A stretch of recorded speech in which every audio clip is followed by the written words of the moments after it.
No writers were harmed in the production of this podcast.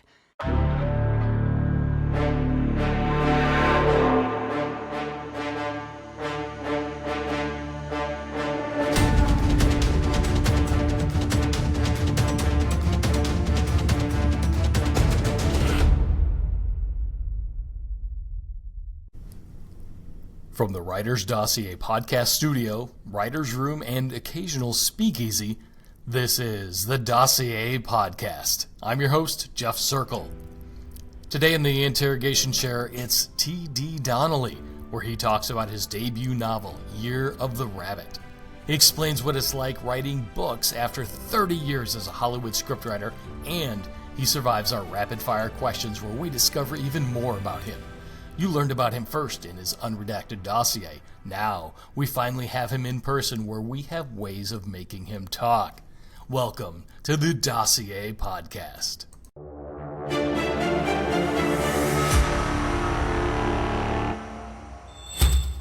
Hey everybody, welcome to the Dossier Podcast. I'm here today as your host, Jeff Circle, and special guests. Big deal tonight. T.D. Donnelly, author of a fantastic series that's out right now. And I just want to get right to it, Tom. First of all, thanks for joining us. Pleasure to be here. It's good to see you. I'm just going to jump into these questions here because people don't have a lot of time. We're going to keep this short. So let me ask you, how much truth is there to the rumor that the reason you're writing books now instead of screenplays is because you've become an insufferable, aristocratic Hollywood prima donna? All right. So you've been talking to Mel Gibson.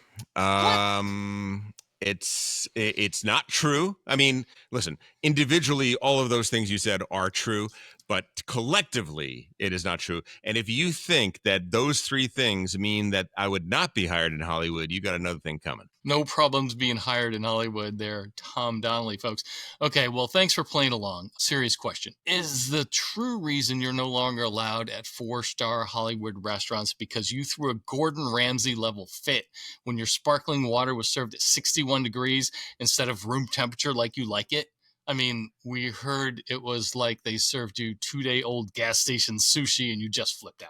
Look, I want what I want. If I wanted a terrine of foie gras, I could make it at home, okay? When I go to a restaurant, it's got to be perfect, all right? That's just the way it's got to be. Hilarious story. At Author Nation, I took Kyla Stone, Doug Pratt, Franklin Horton out to their very first molecular gastronomy experience in Las Vegas, where they're making things like you're looking at the plate and you have no idea. Is it a vegetable? Is it a meat? Is like, what the hell am I eating? And I'm talking them through the whole process. So is it's that the so little weird food, that you asked the that tiny question. food on the big plate? And you're like, what is this? It's the tiny food on the big plate, and like we had the Adrian Farah olives, which are these. It looks like a big green bubble, and you put the bubble in your mouth and you pop it with your tongue on the top of your mouth, and suddenly you're eating an olive, like the best olive you ever had in your life, because it's molecularly deconstructed and then reconstructed in this new format.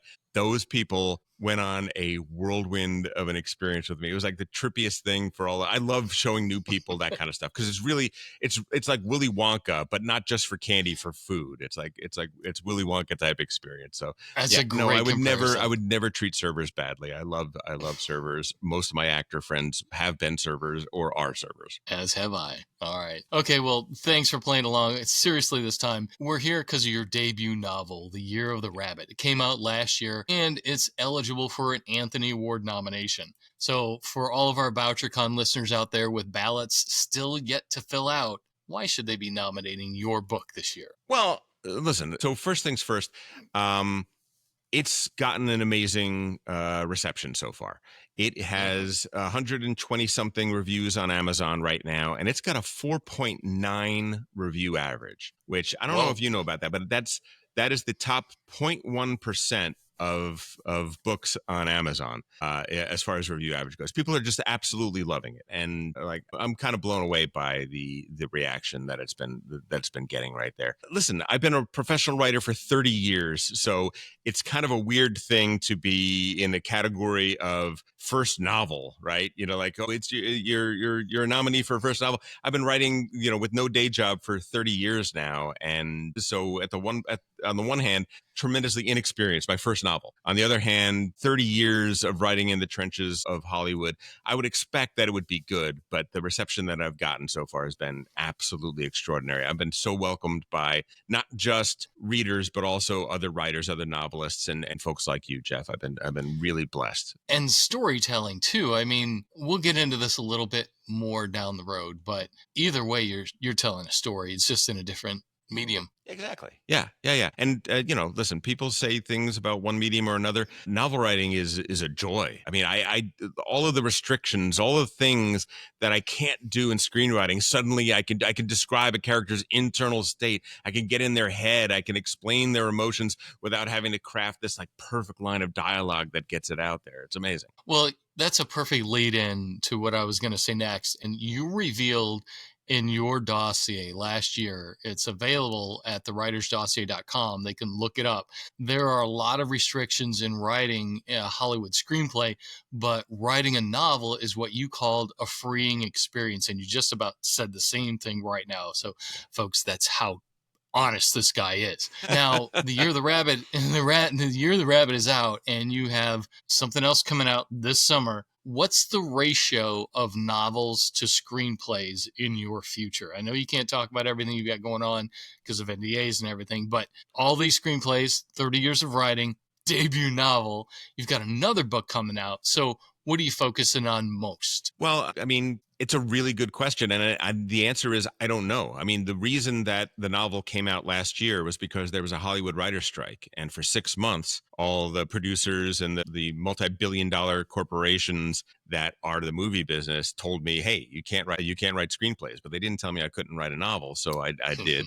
I've had so much fun with that experience. Now, a year after the strike, business is down like 40%. There's been a 40% drop in work in Hollywood. So there's a lot of people. I'm one of the fortunate ones that actually has had a couple jobs since business picked back up again. But it's kind of scary over here on the Hollywood side of things. There's a lot of people that are losing work, a lot of people that are having to leave the business and do other things. I still love it. I would love, for as long as they will let me, for as long as I'm selling projects, I would love to have a foot in both worlds. And my goal is to write at least a novel a year, if not 2 or even 3 a year, in addition to the screenwriting, because I think they feed each other. Like when you've been writing as long as I have, it's always great to tackle a new challenge. One of the great things about writing is that everything is a new challenge. Nothing is ever exactly the same, right?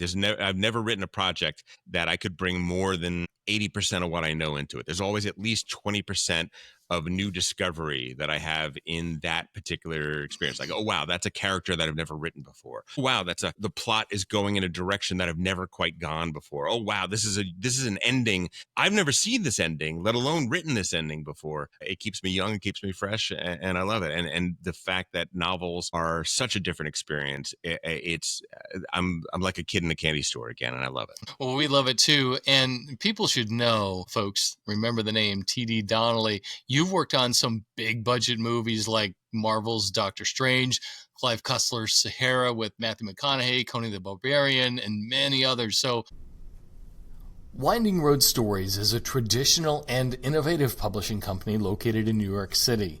It was created by writers for writers, and I can tell you that they really have an author-centric approach in dealing with their creators. They don't just take your manuscript and disappear. They work with you to make it the best it can be. I met with Winding Road's founding editor, Michael Dolan, a few years ago, and we've been in touch ever since. He's the kind of guy I can text when I have a question about anything, and he always responds with wisdom and insights that I often lack. Winding Road Stories believes that a good story deserves to be shared, and they're looking for stories from all genres. They want to help develop your passion projects, so look them up. Find them on social media everywhere and at windingroadstories.com.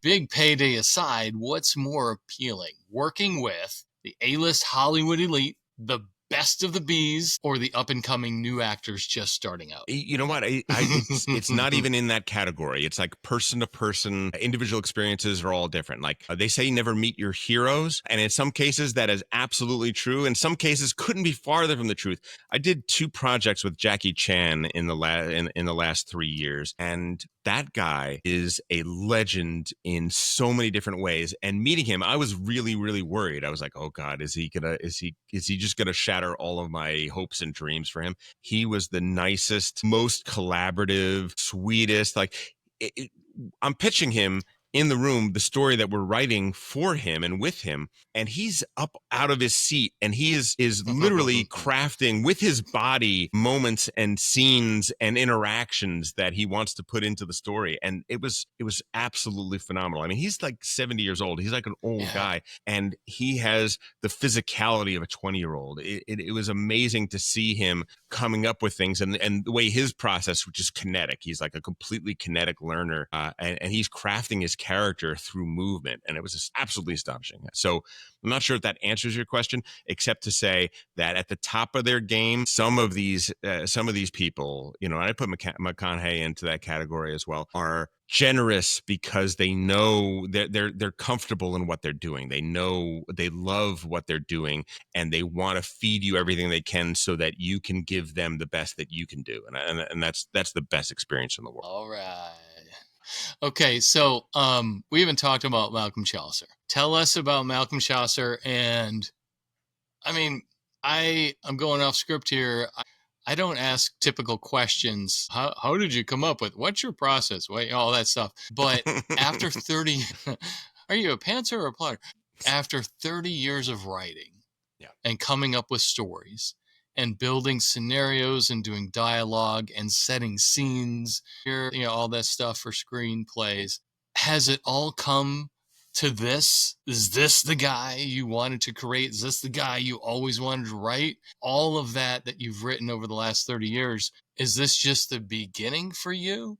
Or is he the culmination, everything you've seen and done and always wanted to write? Well, okay, so I'm going to answer this in 2 ways. First, I'm going to say that when you're a screenwriter in Hollywood, you are writing project after project after project that get a blinking green light, and then get a director attached, and then get a producer, that comes on, and everything is looking great. And then suddenly somebody in the studio leaves the studio, a new person comes in, and that project's dead. Right. So it happens all the time. So many things that I've spent 6 months to a year slaving over and perfecting ends up getting seen by 20 people max, and it just dies. So I have all of these projects, so many different things, so many different stories in my head that I can repurpose, that I can turn into novels. And I absolutely love that about that. That said, I'm in love with Malcolm Chaucer. Malcolm Chaucer is my baby right now. For people that have not read the book yet, he is a deeply flawed protagonist. He's an interrogator. He's the world's best interrogator. He is the person that can read the tiniest micro expressions on your face and know whether or not you're telling a truth or a lie. And that's the reason that the CIA had him as their number one interrogator for so long. And now he's independent. The reason he's so good at this is because he suffers from extreme PTSD. He was tortured for 8 years in North Korea. And one of the hallmarks of PTSD is hypervigilance. The danger tripwire in the brain is turned on permanently, and you can't really turn it off. And your body is responding to every stimuli around you. And because of that, it's what gives him his superpower. It also debilitates him. It also makes it extremely hard. I had experience with this because I wrote The Reaper for NBC. It was one of those crushing projects that didn't go, but it's based on the life of Nick Irving, a Army Ranger and the most successful Army sniper in U.S. history. And a single 100-day deployment in Afghanistan during the surge of 2009, he had 30 some odd confirmed kills in a 100-day deployment. It was astonishing numbers. And getting to know him, talking to him, spending some time with him in Texas, I got to see a man that was living a very full and amazing life, and an incredible person, but who was also suffering from some PTSD. And his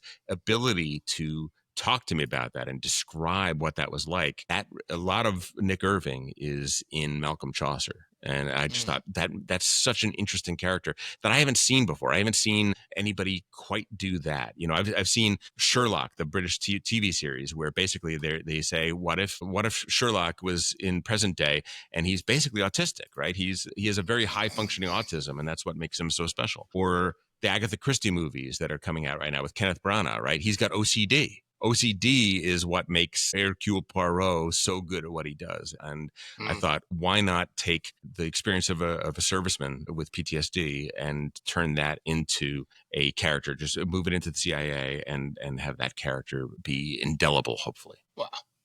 That's strong stuff. That's really strong stuff. Well, folks out there, there you have it. There are a lot of strong characters out there, you know, Mark Greaney, Brad Thor, Brad Taylor, they're all running strong characters, but you come at it from a different angle. You've got that personal experience with someone in the real world, but you've got this Hollywood storytelling piece that you lay over it. I think could be a fantastic combination. People are going to love this book. And I know people are busy. They've got a lot going on. Can we audiobook this thing too? Yeah, I'm going to be putting that's on my list of things to do. Nice. I got foreign translations and audiobook are the next two things up for that. What I want to do is I want to get the second book out first, because I want to have, what I don't want is I don't want people to listen to the audiobook and then be ready for the next one and it's not even there. I want people to begin to be able to binge this stuff. So the follow-ups. Yep. There you go. Year of the Horse is going to be coming out this summer, hopefully early summer, hopefully end of May or even June. It'll depend on my my editor once I get her the manuscript, which should be coming in the next few weeks. Hopefully we'll turn that around real quick. And you have a free novella out there for people, right? Yes, that also is not done yet, but there was a family issue for the editor who was working on that one that's hopefully going to be resolved fairly quickly. And if you get Year of the Rabbit, you can sign up to my reader group and you will get a free novella, which is Year of the Sheep, which is a prequel. It's basically about the day Malcolm Chaucer walked across the border and out of North Korea, and that whole story and what happened. Pierce Brosnan did that a while ago too. Yeah, he did that. Tomorrow Never Dies, I believe. Tomorrow Never Dies. Was that the one, or was it GoldenEye? I don't remember. But one of the Pierce Brosnan Bonds did that. Yeah, that was cool. Awesome. Hey, what do you want to tell all the aspiring writers out there, or even those with a few years under their belts, about moving their career to the next level? You've seen it all. So what advice do you have? I mean, so I would say this. I would say that a common misconception about screenwriters is that we're all about plot. And we're all about, the story and the plot and the structure. And yes, that's very important. But I found that for screenwriters, what we have figured out is that character is the key. Plot is what we get fascinated by. Theme is something that can touch us and affect us differently and make us see the world differently. Character is what we fall in love with. And in screenwriting especially, character is super important, because the first thing we want to do when we have a hot script on our hands is we want to find an actor. We want to find the Angelina Jolie. We want to find the Benedict Cumberbatch, the Matthew McConaughey to play that role. And guess what? They're getting bombarded by 30 scripts a month. That's what makes the filter that the agent has before they send it to them. And what is going to make them want to do my script as opposed to the other 29 that are on the pile for them? And the answer is a indelible character, a character that they have never seen before, that has psychology, that has depth, that has care given. You always say that when you want to create a great lead character, that character has to be somebody that we like, or somebody that we identify with, or somebody that we're fascinated by. One of those three. And to create a really great character, I don't think you want to do one of those. I think you want to do all three. I think you want to do a character that I like this person, right? Second chapter of the book, Malcolm Chaucer is on a subway and can tell that the woman sitting across from him is in an abusive relationship, and he does something about that, right? That's how we know we like him. how we know we're fascinated by him is exactly what I was talking about his PTSD, right? And how he navigates the world with this, what would for some people would be a hospitalizing condition. How does he get through life that way? I would say focus on character, find what it is about your lead character and basically all the characters in your story. Why are they in this story? And what is it about them that intrigues you and draws you in? And if you can communicate that to an audience, guess what? You're going to have success, because people are going to love that person the way you love that person, and they're going to want to follow that. Well, Tom, we want to follow you. We like you, and we're fascinated by what you've got going on, and we can't wait to see more and more things come out and just watch the rest of your career explode. So I got a last segment here. I've got rapid fire. So just tell me, pick A or B, whichever one comes first to your head. Rapid fire questions start with Star Wars or Star Trek? Wars. Star Wars. I would rather live in Trek, but I'd rather watch Wars. Favorite A-Team character? Hannibal. Murdoch, no question about it. Howling Mad Murdoch or B.A. Baracus? Howling Mad Murdoch all day, every day. Okay. Along with the Stephen J. Cannell theme, what is his best? Hunter, Wise Guy, The Commish, the aforementioned A-Team, Adam 12, The Rockford Files, or the show that we know here at the Dossier that you still have on VHS, Silk Stockings?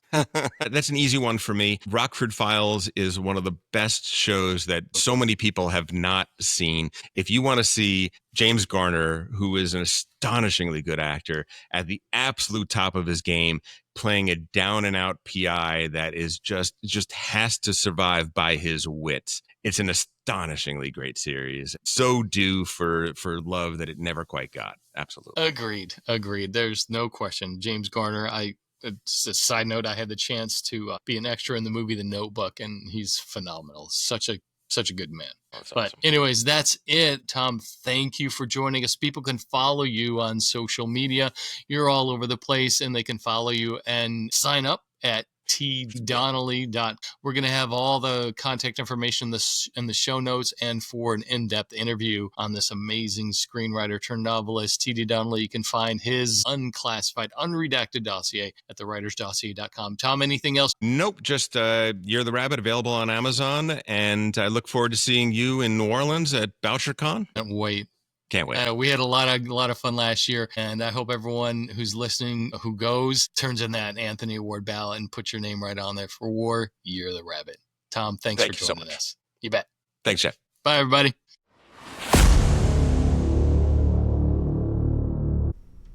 Thank you for listening to the Dossier Podcast. Remember, be good and be safe out there. And here is your official Dossier safety brief. Don't subtract from the population. Don't add to the population, unless you're trying. Stay out of the hospital, the newspaper, and jail. If you end up in jail, establish dominance quickly. The Dossier Podcast is a production of The Idea Academy.